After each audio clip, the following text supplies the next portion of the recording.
Se você já se pegou pensando qual é o real significado do casamento.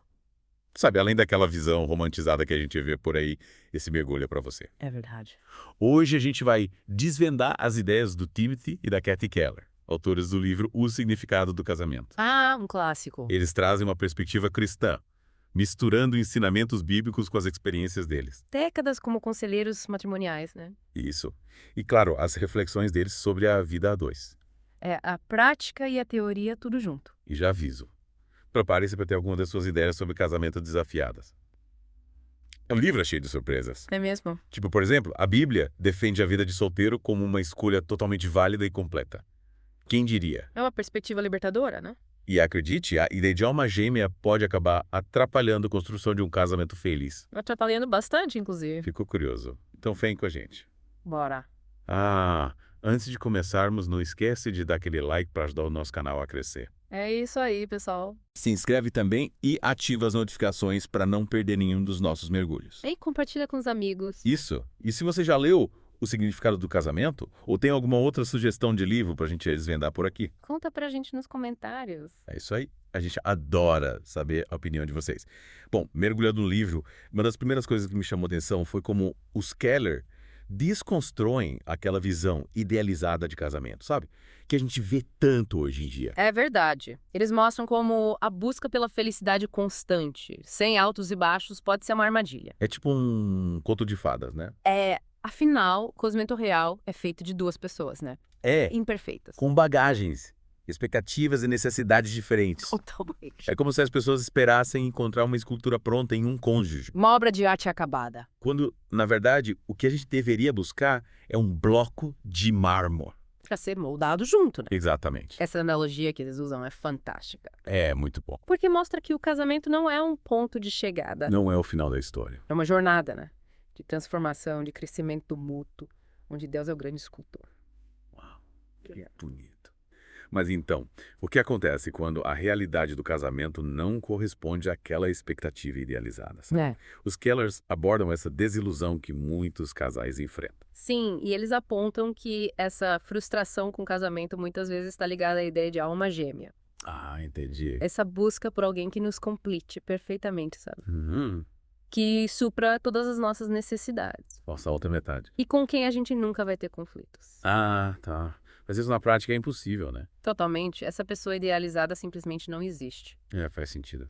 E quando as dificuldades, que são inevitáveis, né, Bom parecer, com certeza. surgem, a tendência é que a desilusão seja ainda maior. É por isso que os Kellers desafiam essa visão romântica e nos convidam a enxergar o casamento como uma oportunidade de crescimento, de aprendizado, de transformação individual e do casal. É de construir algo juntos. Isso. E para isso eles se baseiam muito nos ensinamentos bíblicos, né? O livro mergulha a fundo em Gênesis e Efésios, por exemplo. Sim. E é interessante como, logo no início da Bíblia, na história da criação, a gente já vê a importância do relacionamento. É mesmo. Deus, observando Adão sozinho no jardim do Éden, declara: não é bom que o homem esteja só. Olha só.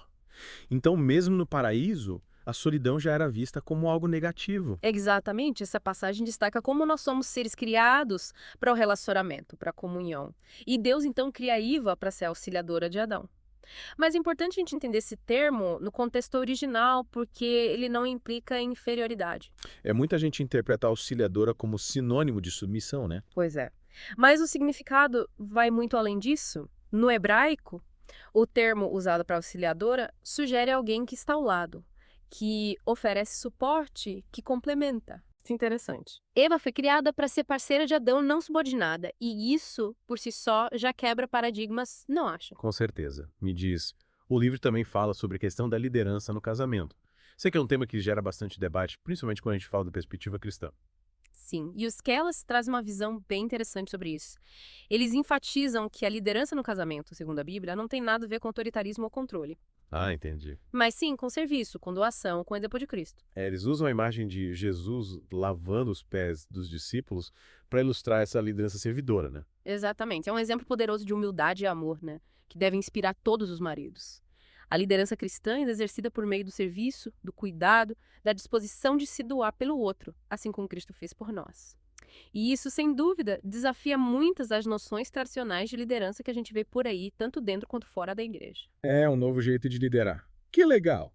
E o que mais me surpreendeu no livro foi a ênfase na vida de solteiro como uma escolha legítima e honrosa.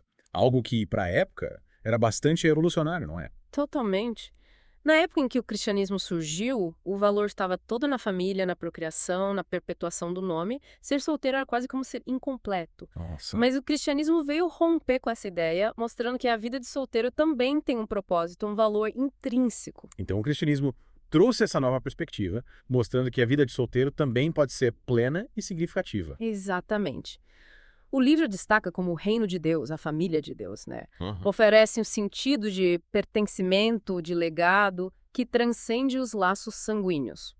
E, claro, a união com Cristo, que é a fonte da verdadeira alegria e realização, né? Verdade. Está disponível tanto para os casados quanto para os solteiros. Que bom. Interessante. Mas a gente sabe que a vida de solteiro, tanto na sociedade tradicional quanto na moderna, apresenta seus desafios. Sem dúvida. As sociedades tradicionais podem pressionar os solteiros a se casarem, enquanto as sociedades modernas podem supervalorizar a independência a ponto de isolar as pessoas. Faz sentido? O importante em ambos os casos é não idolatrar nem a família, nem a independência. Buscando equilíbrio sempre, né? Sempre. Mas agora, falando sobre o amor no casamento. Os Kellers usam uma analogia que eu achei genial. Eles dizem que muita gente procura uma escultura pronta em um cônjuge, quando na verdade deveriam buscar um bloco de mármore. É verdade. É a mesma analogia de antes, né? Isso. Ela ilustra como o casamento não é um ponto de chegada, mas sim uma jornada de transformação, de crescimento mútuo. E claro, Deus é o grande escultor, né? Moldando cada um de nós ao longo da vida. Ou seja, não devemos buscar perfeição no outro, mas sim reconhecer o potencial de cada um e se dispor a crescer juntos, né? Exatamente. E para que essa transformação aconteça de forma autêntica, a verdade e a honestidade são essenciais no casamento. É como se o casamento fosse um grande espelho, né? Revelando nossos defeitos de forma implacável. É uma ótima maneira de pensar. O livro usa a analogia de um caminhão pesado passando por uma ponte, sabe? A pressão do peso revela rachaduras que antes eram imperceptíveis. Da mesma forma, a convivência intensa do casamento expõe nossas falhas, nossos pontos fracos. E é aí que entra a importância da honestidade, da capacidade de enxergar e lidar com as próprias fraquezas. Sim. E as do parceiro, né? Com amor e paciência. E falando em honestidade, o livro conta uma história da Cathy Keller que me deixou de queixo caído. Ela chama de A Crise de Birra Justa. Quer contar pra gente? Claro. Em determinado momento do casamento, a Cathy se sentiu completamente ignorada pelo Tim, né? Estava totalmente focado no trabalho. Ela tentou conversar, argumentar, mas nada parecia funcionar. Adivinha o que ela fez? Ela começou a quebrar pratos. Quebrar pratos.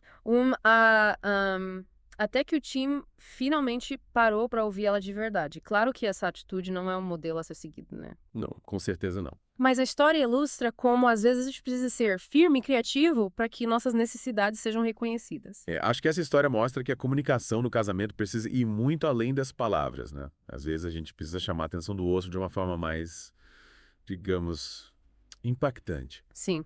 E no caso deles, essa explosão abriu espaço para o diálogo para que os dois pudessem se entender e reajustar a rota. Que bom. Mas, é claro, a verdade sem amor também não leva a lugar nenhum, né? O livro enfatiza o poder transformador do amor no casamento. E como esse amor se manifesta na prática. É um amor que nos permite enxergar os defeitos do outro e, ainda assim, ampará-lo e encorajá-lo a crescer. É um reflexo do amor de Cristo por nós. Incondicional, perdoador, transformador. E para expressar esse amor de forma eficaz, precisamos aprender a falar a língua do amor do nosso cônjuge. Essa parte do livro é muito boa. Os Kellers se baseiam no conceito das 5 linguagens do amor do Gary Chapman, né? Exatamente, são elas. Palavras de afirmação, tempo de qualidade, presentes, ato de serviço e toque físico. Cada pessoa tem uma linguagem principal que a faz se sentir mais amada e valorizada. Ou seja, de nada adianta a gente se esforçar para demonstrar amor de uma forma que o outro não reconhece, né? Exatamente. É preciso descobrir qual é a língua do amor do nosso cônjuge e se comunicar com ele da forma que ele realmente entende. Aí sim, o amor flui, o relacionamento se fortalece e o casamento se torna essa linda jornada de transformação que Deus planejou. Que lindo. E para os solteiros que estão em busca de um casamento, o livro também tem muitas dicas práticas e sábias, né? Sim. E uma delas me chamou bastante atenção. A importância de discernir se o chamado de Deus é para o casamento ou para a vida de solteiro. Faz sentido. Afinal, nem todos são chamados ao casamento, certo? Exatamente. É fundamental buscar a vontade de Deus para a nossa vida, independente do nosso estado civil. E claro, se o chamado for para o casamento, o livro oferece orientações preciosas para a busca de um cônjuge. E quais seriam algumas dessas orientações? O que os Kellers destacam como essencial nessa busca? Bom, eles falam sobre a importância de se envolver com a comunidade cristã, de buscar conselhos de pessoas mais experientes, de não se isolar nesse processo. E essa dica, que eu sei que pode gerar polêmica, de evitar se envolver emocionalmente com pessoas que não compartilham da fé cristã, eles realmente batem nessa tecla. Sim, o livro é bem claro nesse ponto. O casamento cristão deve ser entre duas pessoas que amam a Deus acima de tudo e que desejam construir uma vida juntas com base nos ensinamentos da Bíblia. Ou seja, essa união só é possível quando há uma base sólida de fé e valores compartilhados, né? Mas e na prática? Como encontrar essa pessoa especial? O livro fala sobre a importância da atração abrangente, né? O que dizia isso? É um conceito que vai além da atração física ou do status social. A atração abrangente envolve admirar o caráter da pessoa, sua missão de vida, seus valores, a forma como ela se relaciona com Deus e com o próximo. Ou seja, é se sentir atraído pela pessoa que ela é e pela pessoa que ela está se tornando em Cristo. E claro, o livro também alerta para alguns padrões de relacionamento que podem ser prejudiciais, como a síndrome da namorada de baixo custo. Exatamente. Essa síndrome acontece quando um dos parceiros se doa muito mais do que o outro sem receber o mesmo nível de compromisso e reciprocidade. É uma situação que pode gerar muita frustração e sofrimento para ambos. É uma situação complicada. Com certeza. Mas calma, ainda tem muito mais para a gente desvendar sobre esse tema.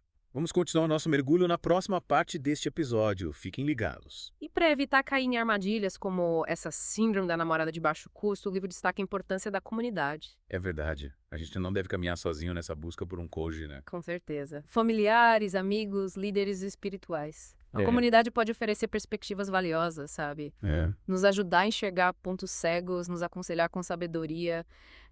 Afinal, o amor é lindo, mas às vezes o nosso julgamento fica meio nublado. Quando a gente tá apaixonado. A gente não vê o que tá bem na nossa frente, mas e depois do casamento? Qual o papel da comunidade? Continua sendo fundamental. Ah, Casais precisam de apoio, encorajamento, pessoas com quem compartilhar as alegrias, os desafios, né? A comunidade é tipo um porto seguro para os casais crescerem juntos na fé, no amor. é como ter uma rede de segurança, né? Pra quando as coisas ficam difíceis. Falando de dificuldades, o livro também aborda os desafios do casamento. Sim, os Keller não romantizam o casamento, né? Eles reconhecem que todo casamento passa por fases difíceis. E eles dedicam boa parte do livro a apresentar princípios bíblicos e práticos para superar os desafios. Interessante. E quais são alguns desses princípios? O que se destacam como essencial para um casamento resistir às tempestades? Um dos pontos que eles mais enfatizam é a importância do compromisso. Compromisso. Mas isso não parece meio óbvio? Todo mundo que casa se compromete, não é? Sim, mas o tipo de compromisso que eles falam vai muito além de um contrato social ou de uma promessa vazia, sabe?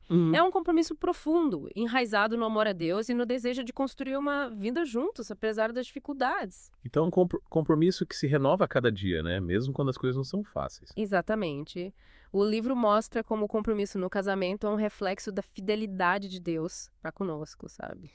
Deus é fiel às suas promessas e nós, como cristãos, somos chamados a refletir essa fidelidade nos nossos relacionamentos, especialmente no casamento. E essa fidelidade se manifesta em diversas áreas da vida a dois, né? Na honestidade, na lealdade, no perdão, na busca constante pelo bem-estar do outro.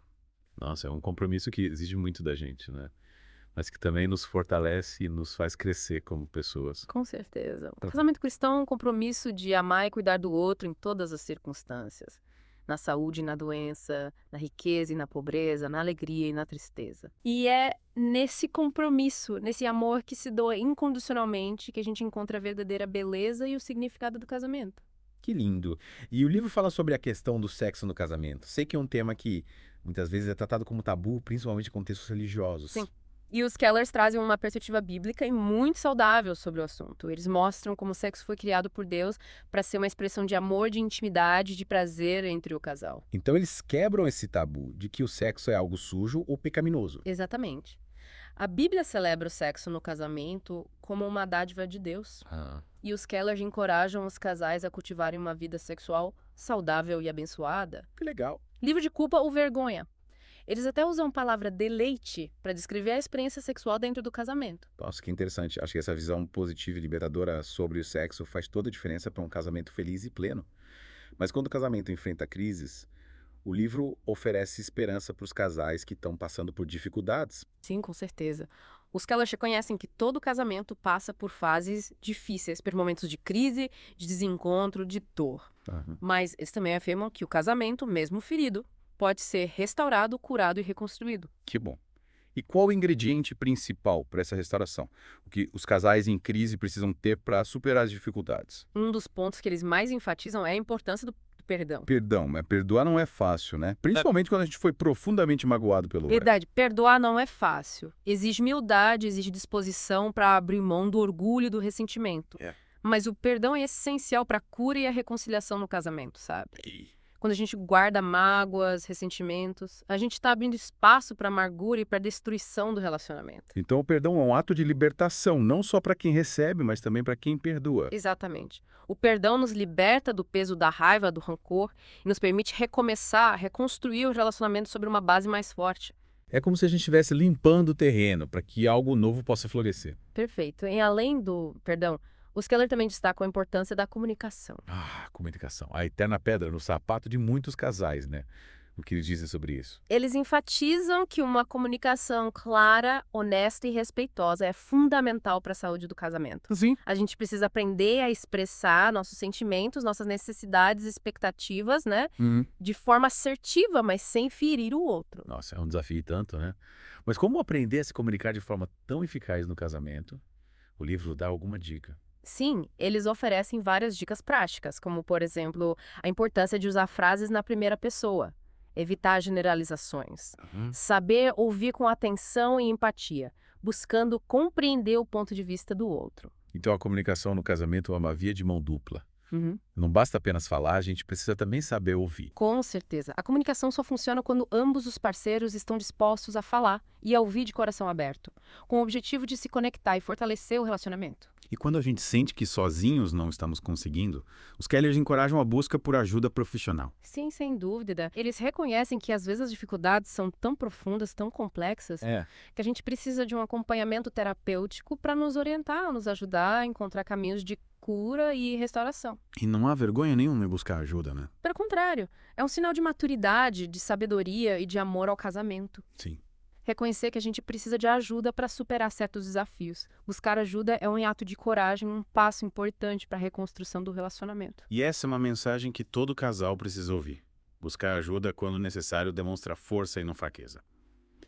Mas e aí, depois de todas as crises e todos os desafios, o livro termina com uma mensagem positiva. Sim, o livro finaliza com uma mensagem linda de esperança, mostrando como o casamento, apesar de todas as dificuldades, é um projeto lindo de Deus. Então, mesmo com todas as lutas, com todas as dores, o casamento ainda vale a pena. Com certeza. Os Keller nos lembram que o casamento é um reflexo do amor de Cristo pela igreja. Que lindo. Ele tem o poder de nos transformar, de nos moldar à imagem de Cristo, de nos levar a um nível mais profundo de amor e intimidade com Deus e com o próximo. Que mensagem poderosa. E que privilégio é poder mergulhar nessas reflexões tão profundas e práticas sobre o casamento. Com certeza. O livro, O Significado do Casamento, é um verdadeiro tesouro para todos que desejam construir um relacionamento saudável, duradouro e abençoado por Deus. E por falar em tesouro, vamos desvendar mais um pouco desse livro na próxima parte do nosso mergulho. Fiquem ligados. E essa transformação que o casamento promove, esse processo de a gente ser moldado à imagem de Cristo, não acontece da noite pro dia, né? É uma jornada. Leva tempo. Com certeza. É como lapidar um diamante, né? Um trabalho delicado, exige paciência, persistência e muita, muita graça de Deus. Exatamente. E os autores lembram a gente que o casamento, assim como a vida cristã, né, é marcado por altos e baixos. É verdade. Tem momentos, né, de alegria intensa, de conexão profunda, de celebração, mas também tem os momentos de desafio. Conflito? Dor. Faz parte. E esses momentos difíceis são inevitáveis. Acontecem. Mas não precisam ser fim da linha. Ainda bem. É como se a gente estivesse navegando em alto mar, sabe? Vai ter dia de mar calmo, céu azul, vento a favor. Mas também vai ter tempestade, ondas gigantescas, noites escuras. Nossa, que imagem forte. O importante é não desistir da viagem. É continuar navegando. Se manter firme no leme. E confiar que a gente vai chegar no destino final. Que analogia linda. E o livro nos oferece, então, um mapa, uma bússola, para navegar por esses mares turbulentos do casamento. Exatamente. E um dos pontos de referência mais importantes nesse mapa é o amor de Cristo pela igreja. Essa analogia do casamento como reflexo do amor de Cristo pela igreja é simplesmente maravilhosa. Ela nos ajuda a entender, né, a profundidade, a beleza do plano de Deus para o casamento. Um amor incondicional, sacrificial, que busca o bem do outro acima de tudo. É de tirar o fôlego. É de tirar o fôlego mesmo. E os Keller desafiam a gente a viver esse amor na prática, no dia a dia do casamento. Assim como Cristo se entregou por nós na cruz, a gente é chamado a se doar pelo nosso cônjuge, a amar, servir um ao outro com o mesmo amor que a gente recebeu de Deus. É um amor que se doa, que se sacrifica, que perdoa, que se alegra com a felicidade do outro, que se compadece com a dor do outro. Esse é o verdadeiro amor, né? Um amor que transforma, que cura, que edifica. É o amor que dá sentido ao casamento. Exatamente. E é esse amor que os Kellers convidam a gente a descobrir, a cultivar, a celebrar no casamento. O Significado do Casamento é um livro que nos faz repensar nossas ideias sobre o amor, o compromisso, a fidelidade, o perdão. É um livro que nos desafia, né? A ir além da superficialidade, a mergulhar nas profundezas do relacionamento, a encontrar a beleza e o significado do casamento na sua forma mais autêntica, mais transformadora. É isso. E para você que nos acompanha nesse mergulho, fica a pergunta: como você enxerga o seu papel no casamento? Seja como uma pessoa solteira que sonha em se casar um dia, ou como alguém que já está casado e busca construir um relacionamento cada vez mais saudável e feliz. Que pergunta poderosa, uma pergunta para reflexão, para guardar no coração. E nós, do Fé em Letras, agradecemos a sua companhia nesse mergulho profundo no livro O Significado do Casamento. Esperamos que tenha sido um tempo enriquecedor de aprendizado e de inspiração. E, se você gostou desse episódio, não esquece de deixar o seu like, se inscrever no canal, ativar as notificações e compartilhar com os amigos. Ajuda o Fé em Letras a levar essas reflexões importantes para mais pessoas. E se você tem alguma sugestão de livro para a gente desvendar aqui no canal, deixa nos comentários, a gente quer saber a sua opinião. Até a próxima!